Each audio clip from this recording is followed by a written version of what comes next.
अरे, विश्व हिंदू परिषद के सारे प्रांत के पदाधिकारी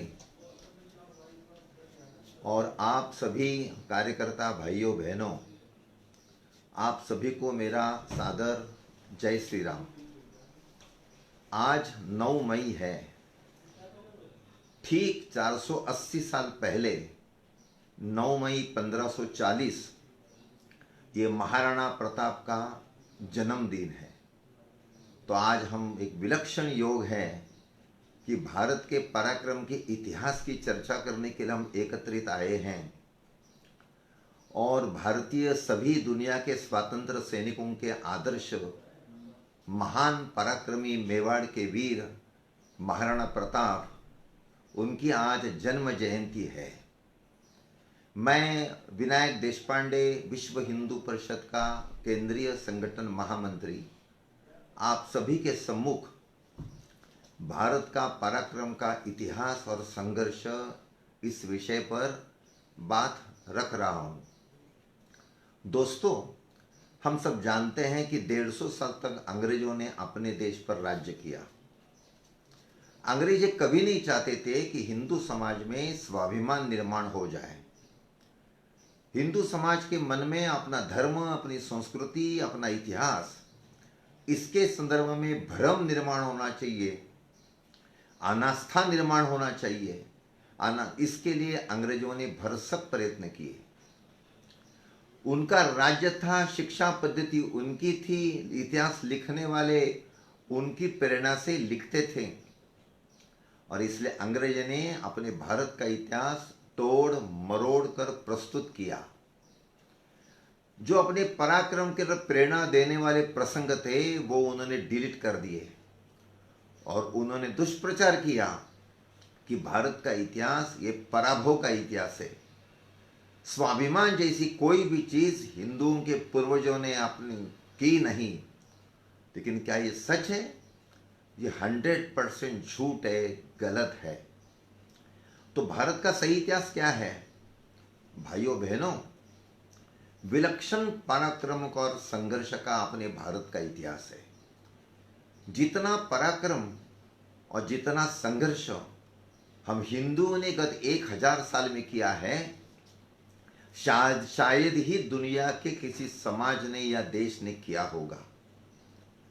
जब संघर्ष की बात करते हैं तो आक्रांतों के साथ अपनी जो लड़ाई हो गई, 3 प्रकार के हम उसमें विभाजित कर सकते हैं।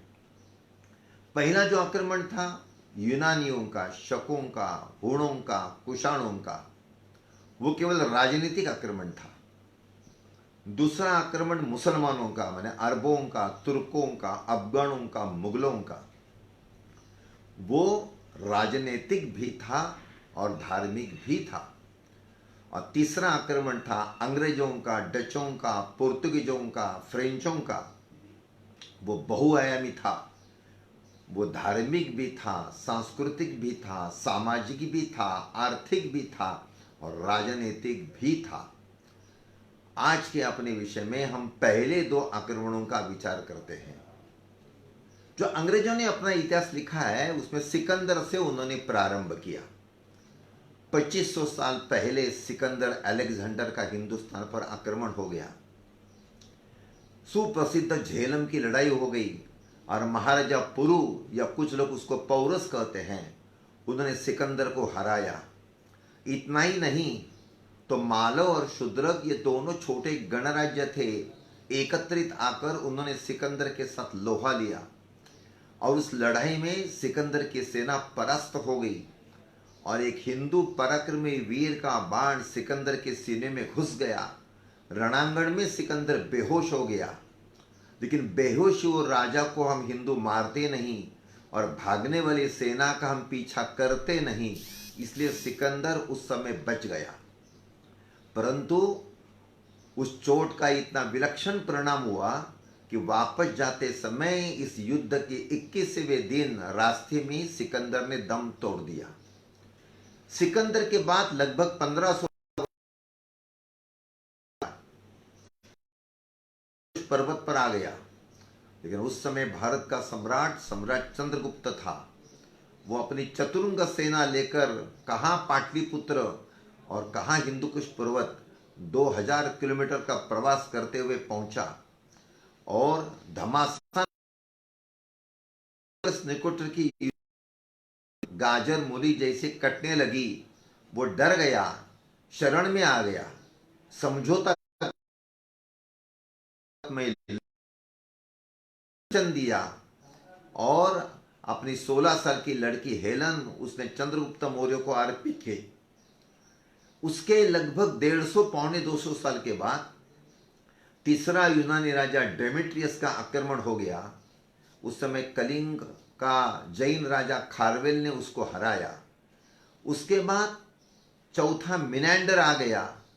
उस मिनांडर के साथ बृहदत्त मौर्य उस समय कायर था। राज्य क्रांति हो गई पाटलिपुत्र में और सेनापति पुष्यमित्र ने सत्ता संभाली और उसने मिनांडर को हराया और न छोड़ते हुए उसको खदेड़ते खदेड़ते पार बैक्ट्रिया तक उसका पीछा करके सारा हिंदुस्तान उसने मुक्त किया। यूनानियों के बाद आक्रमण आ गया शकों का। शक मध्य एशिया से आए। वो जंगली थे परंतु अत्यंत शूर थे, लाखों की संख्या में आए। वो मालवा राजस्थान जीतकर आ गए। मालवा का राजा रणांगण में मारा गया। रानी अपनी 10 साल के बेटे को लेकर जंगल में भाग गई, लेकिन जंगल में उनकी सारी गतिविधियां चलती थी और युवराज जब 17 साल का बन गया तब अपनी सेना लेकर वो जंगल से बाहर आ गया। उसने शकों को चुनौती दी और ठीक 2076 साल पहले एक ऐतिहासिक लड़ाई हो गई। उस लड़ाई में शक परास्त हो गए। इस विजयी युवराज को लोगों ने नाम दिया विक्रमादित्य। हम विक्रमादित्य को मानते हैं, लेकिन शक हारे। लेकिन थोड़े समय के बाद शक फिर से आए। तो 1942 साल पहले आधा महाराष्ट्र और आधे आंध्र प्रदेश तेलंगाना में राज्य करने वाले शालिवाहन ने शकों के साथ लोहा लिया और ठीक 1942 साल पहले शालिवाहन राजा ने शकों को हराया। इसलिए उत्तर भारत में हम विक्रम संवत मानते हैं और महाराष्ट्र में, कर्नाटक में, आंध्र प्रदेश में शालिवाहन शक संवत माना जाता है। शकों के बाद कुषाण आए। कुषाणों के हुण शकों से भी ज्यादा पराक्रमी थे। हुणों ने आधा भारत जीता, मालवा जीता।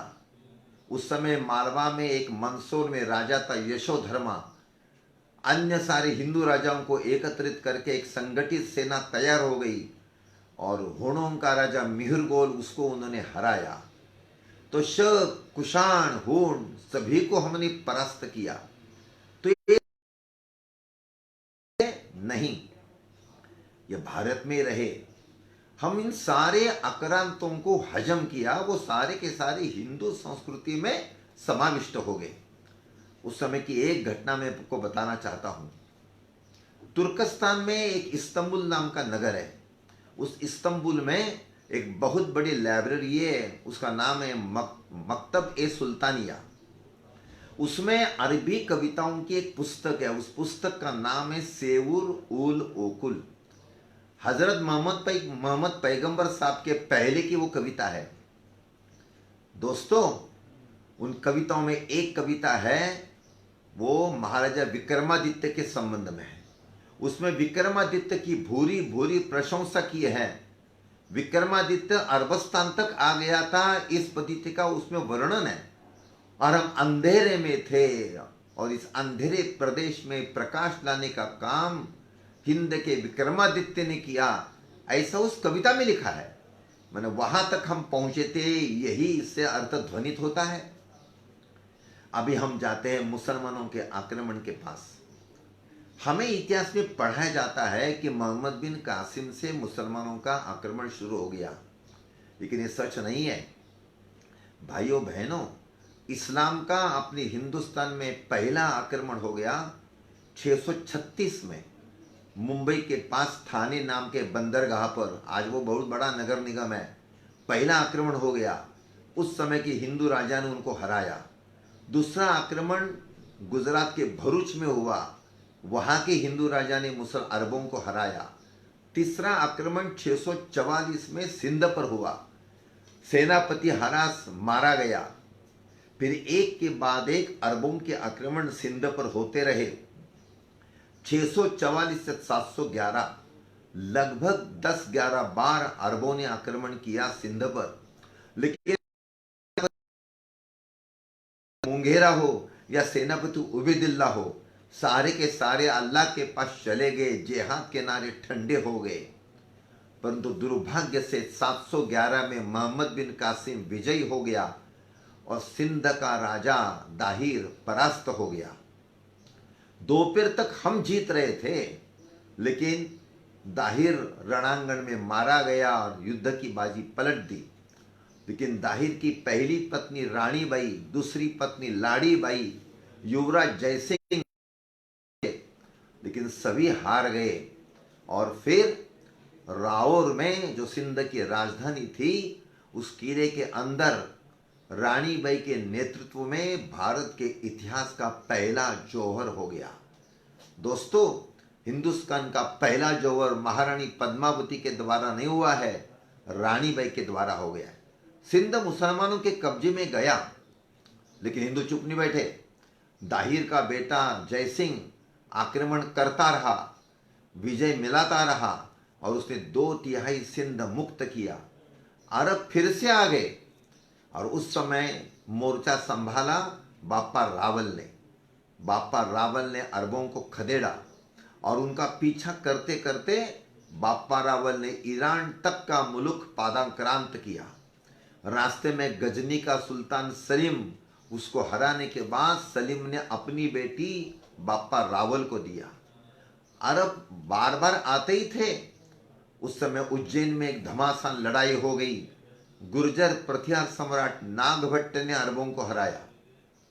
उसके बाद सम्राट पुलकेशिन ने अरबों को हराया और बाद में गुर्जर प्रतिहार सम्राट मिहिरभोज ने सिंध पर प्रत्याक्रमण किया।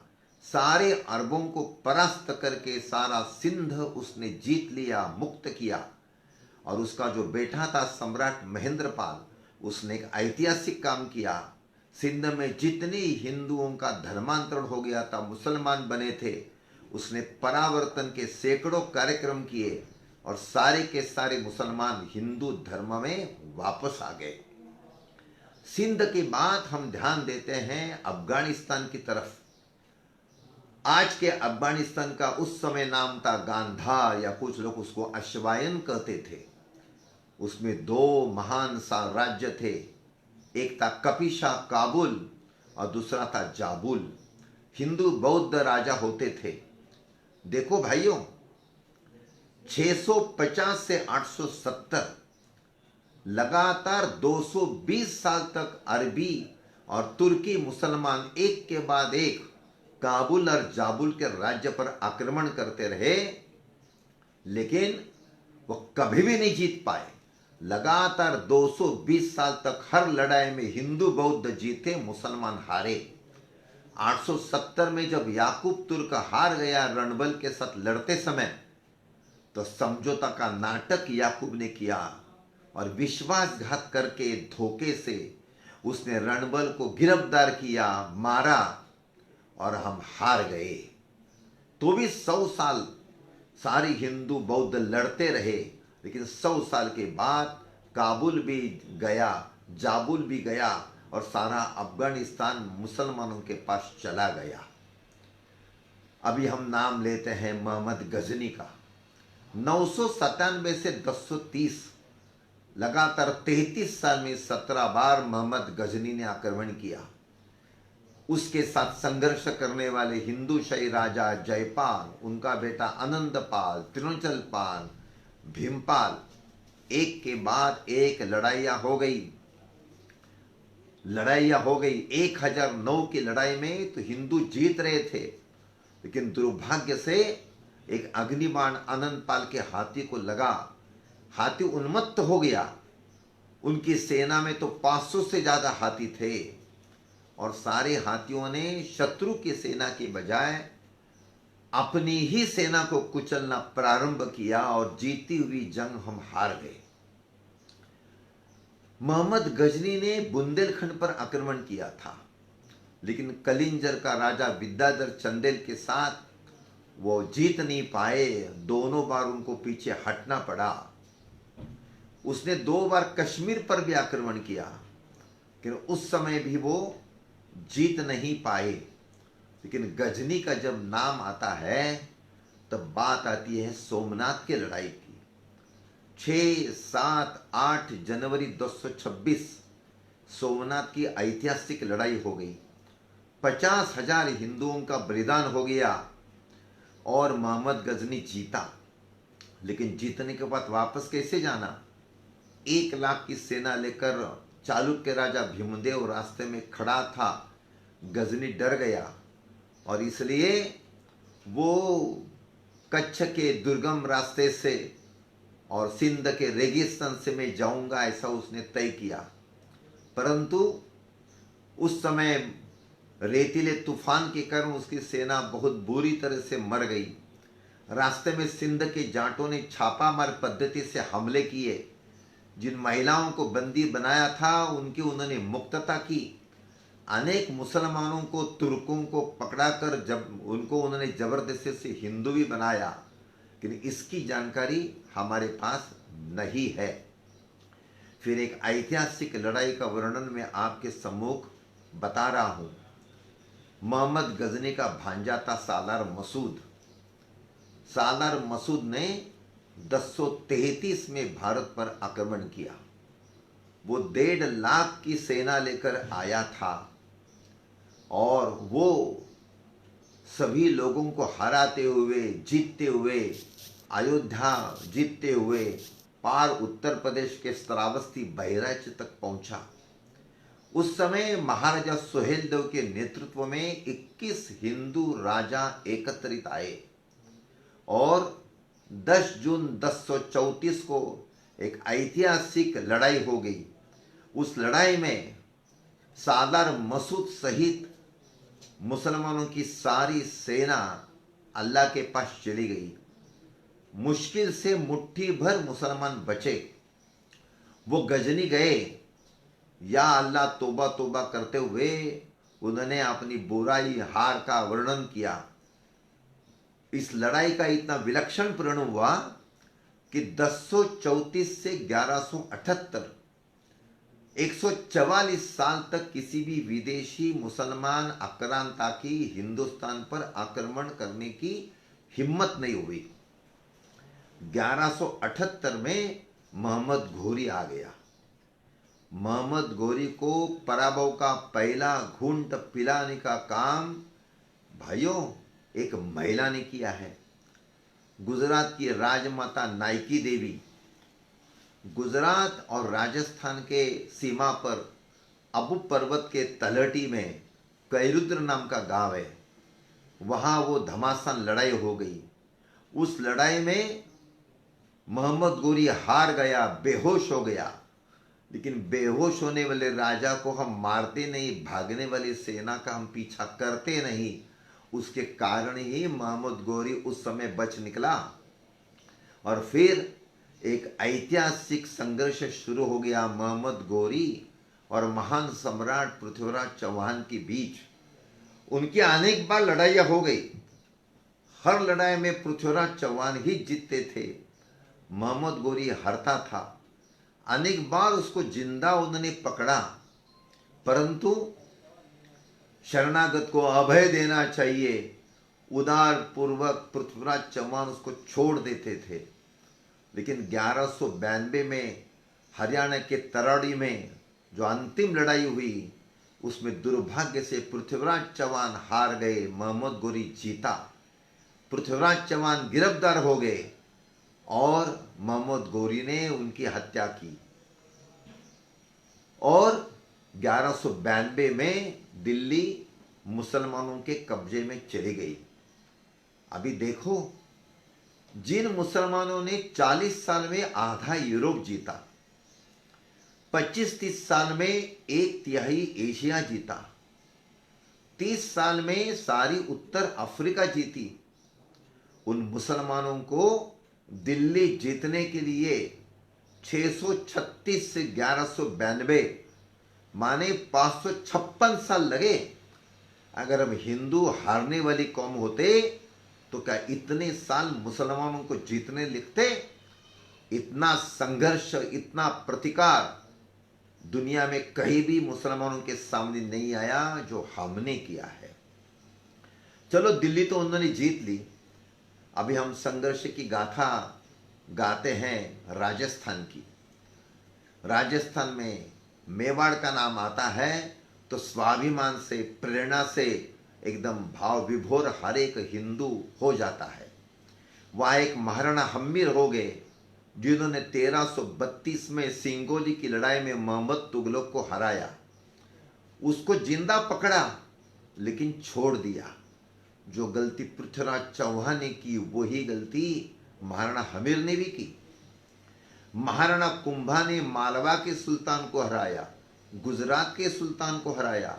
मालवा के सुल्तान को तो पकड़कर चित्तौड़ के जेल में 3 महीने रखा, कि उसको भी उसने छोड़ दिया। और उसी मेवाड़ में एक पराक्रमी महान राजा हो गई महाराणा प्रताप, जो भारत के स्वतंत्र सैनिकों के सर्वश्रेष्ठ आदर्श हैं।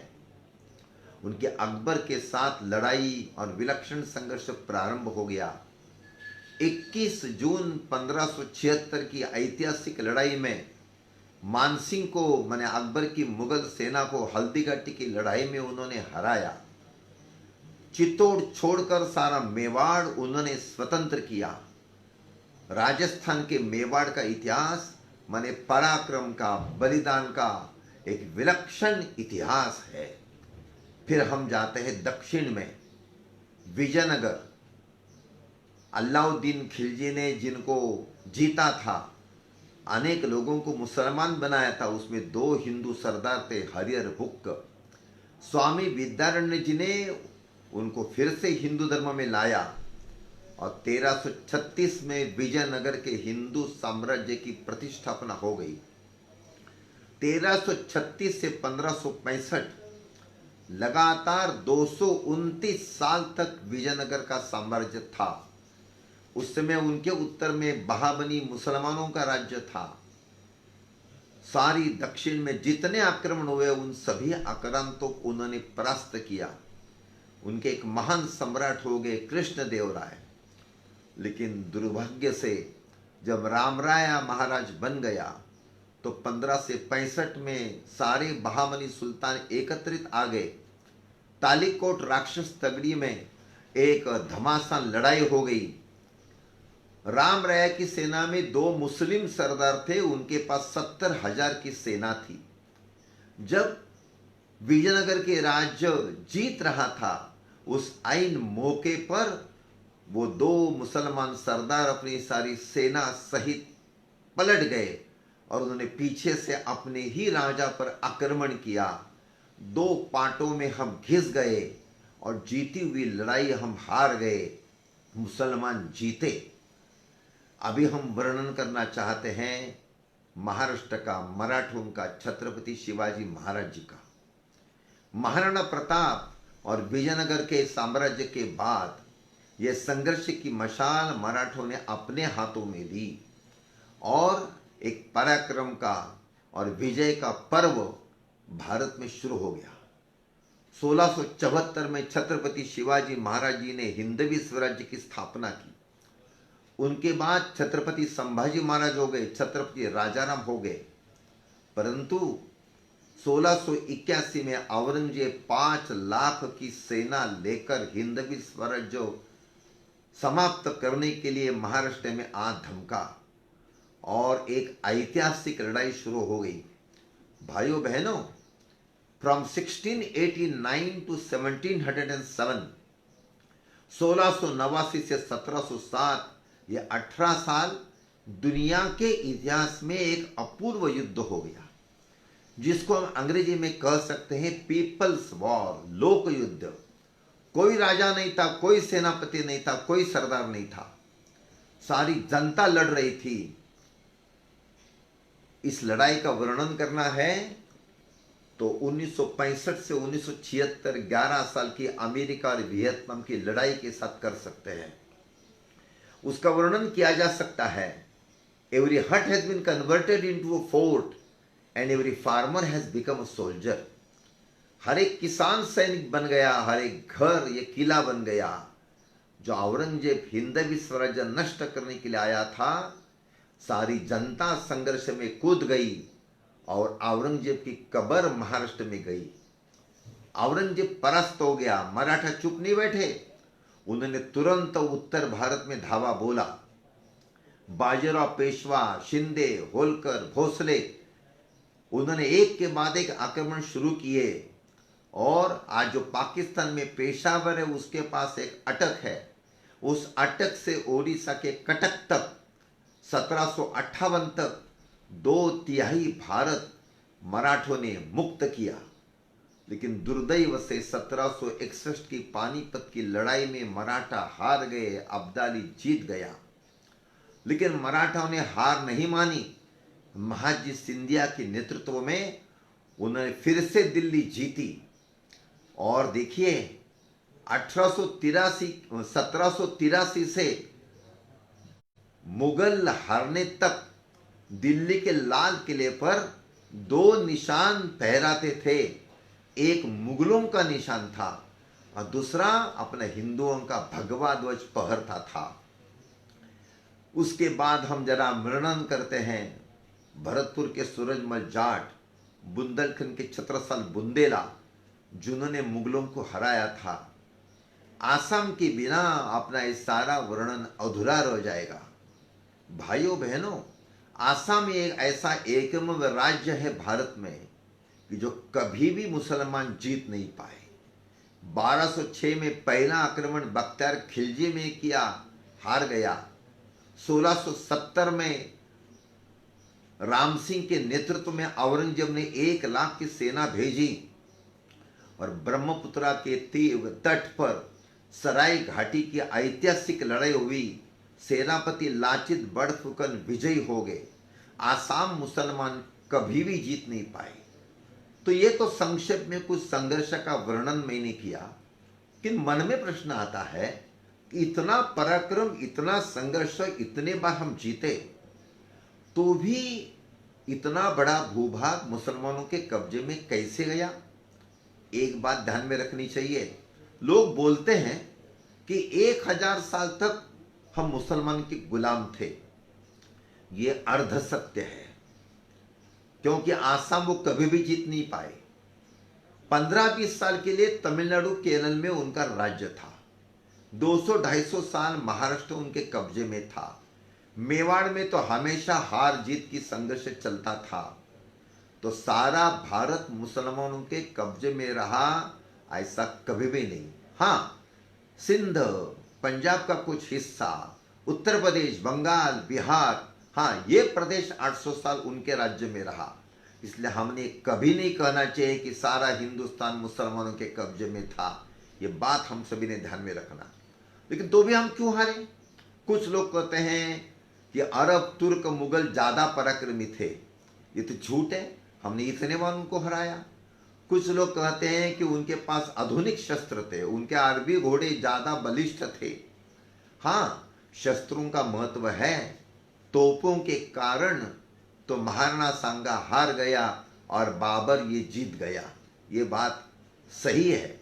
लेकिन इतने शस्त्र होने के बावजूद हमने उनको अनेक बार हराया था। तो इसलिए ये भी कोई पूर्ण कारण है ऐसा हम नहीं कर सकते। तीसरी बात, लोग बताते हैं कि हम हिंदू आपस में झगड़ते थे, मुसलमान संगठित थे। ये भी गलत है। हम आपस में झगड़ते थे, ये बात सही है, लेकिन भाइयों बहनों, हमारे से भी ज्यादा मुसलमानों के आपस में झगड़े उस समय भी थे और आज भी है। औरंगजेब कैसे बादशाह बना? अपने बाकी तीनों भाइयों को मारकर वो बादशाह बना। कोई भी मुसलमान राजा बिना संघर्ष बादशाह नहीं बना है। तो फर्क क्या है? हमारे झगड़े का लाभ मुसलमानों ने लिया, लेकिन मुसलमानों के झगड़े का लाभ हमने नहीं लिया और आज भी हम नहीं ले रहे हैं। देखिए, जब औरंगजेब अपने भाइयों के साथ लड़ता था तो तो मिर्जा राजा जयसिंह और जसवंत सिंह राठौड़ इतने पराक्रमी थे, उन्होंने उस संघर्ष का लाभ नहीं लिया। अगर वो लेते तो औरंगजेब मारा जाता। जब इलक खान ने मोहम्मद गजनी पर आक्रमण किया तो आनंद पाल के पास स्वर्णिम मौका था, लेकिन हाय रे हिंदू मानसिकता। आनंद पाल ने उस मौके का लाभ लेने के बजाय उसने गजनी को मदद की। ये हिंदू ही कर सकता है, लेकिन तो भी हम हारे क्यों? उसका सबसे मुख्य कारण है कि कूटनीति में हम एकदम कमजोर थे। उस समय भी थे और आज भी है। कूटनीति के साथ साथ हमारी जासूसी व्यवस्था, गुप्तचर व्यवस्था अरबों, तुर्कर, मुगलों की तुलना में कमजोर थी। ये प्रमुख कारण है। देखिए, आप सब लोग भी महाभारत देख रहे हैं। भगवान कृष्ण की नीति कैसे है? कैसे भीष्माचार्य शरशैया पर आ गए, कैसे उन्होंने द्रोणाचार्य को मारा, कैसे उन्होंने कर्ण को मारा। सही धर्म क्या होता है ये हमें को भगवान कृष्ण ने सिखाया। यही तो चाणक्य की नीति है कि हम हिंदुओं ने भगवान कृष्ण का आदर्श नहीं रखा, चाणक्य आदर्श का नहीं रखा। स्वातंत्रवीर सावरकर जी ने हमारी मानसिकता का वर्णन किया है, सद्गुण विकृति। भाई भाई के साथ हिंदू आपस में धर्म युद्ध करते समझता हूं, लेकिन जब अधर्म का आधार लेकर अधर्मी मुसलमान आक्रमण कर रहे हैं, अरब तुर्क आक्रमण कर रहे हैं, तो शठम प्रति शाठम जैसे को तैसा मिले, उस स्ट्रैटेजी के अनुसार लड़ाई करनी थी, लेकिन वो हमने नहीं किया। मुसलमान वचन देते थे, तोड़ते थे, रात को हमला करते थे, हमेशा विश्वासघात करते थे, निशस्त्र को मारते थे। लेकिन हम हिंदू ये कभी नहीं करते थे। कोई शरण में आ गया हम उसको छोड़ देते, कोई निशस्त्र हो गया हम उसको नहीं मारते थे, रात को हमला हम नहीं करते थे। हमने शत्रु को हराया तो उसकी भूमि अपने राज्य में समाविष्ट नहीं करते थे। ये हमारे पराभव का मुख्य कारण है। इसमें सम्माननीय अपवाद है, वो माने छत्रपति शिवाजी का। छत्रपति शिवाजी महाराज या ऐसे राजा हो गए जिनके पास सेना कम थी, पैसा कम था। एक बाजू में औरंगजेब, दूसरे बाजू में आदिल शाह, लेकिन दोनों को कूटनीति का आधार लेकर शिवाजी ने परास्त किया। अफजल खान को उन्होंने कैसे मारा? डरने का नाटक किया, अफजल खान को फंसाया। जब सामने सामने आए, लोग कहते हैं कि अफजल खान ने पहले कटार चलाई, इसलिए शिवाजी को आत्मरक्षा करने के लिए वो शेर के नाखूनों का उपयोग करना पड़ा। अरे शिवाजी को मालूम था अफजल खान मुझे मारने के लिए आया है, इसलिए अंदर उन्होंने लोहे का कवच पहना, और जैसे दोनों एक दूसरे के पास आए तो एक क्षण भी न रुकते हुए शिवाजी ने उसके पेट में अपने नाखूनों के साथ हाथ डाल दिया और उसकी सारी आंतें बाहर निकाली। देखो, अफजल खान कहता है शिवा ने घात किया, शिवाजी ने नहीं कहा है। यह है शिवाजी। जब शिवाजी आगरा में कैद हो गए तो उन्होंने बीमार होने का नाटक किया। कोई बीमार नहीं थे, वो सारा नाटक था। और मिठाई के पेटारों में बैठकर वो कैसे वहां से बच निकले, सारी दुनिया के इतिहास में ये घटना अपूर्व है। और शिवाजी महाराज जी की गुप्तचर व्यवस्था कैसी थी, कहाँ आगरा और कहाँ महाराष्ट्र का राजगढ़, लेकिन सब जगह शिवाजी ने कहाँ रहना, कैसे जाना, उसके जासूसों ने सारी व्यवस्था की थी। उसके कारण शिवाजी महाराज जीते। भाइयों बहनों, हम पराक्रमी हैं, विलक्षण पराक्रमी है। हमारा विलक्षण प्रेरणादायी संघर्ष का इतिहास है, लेकिन कूटनीति में हम हमेशा कम पड़ते हैं।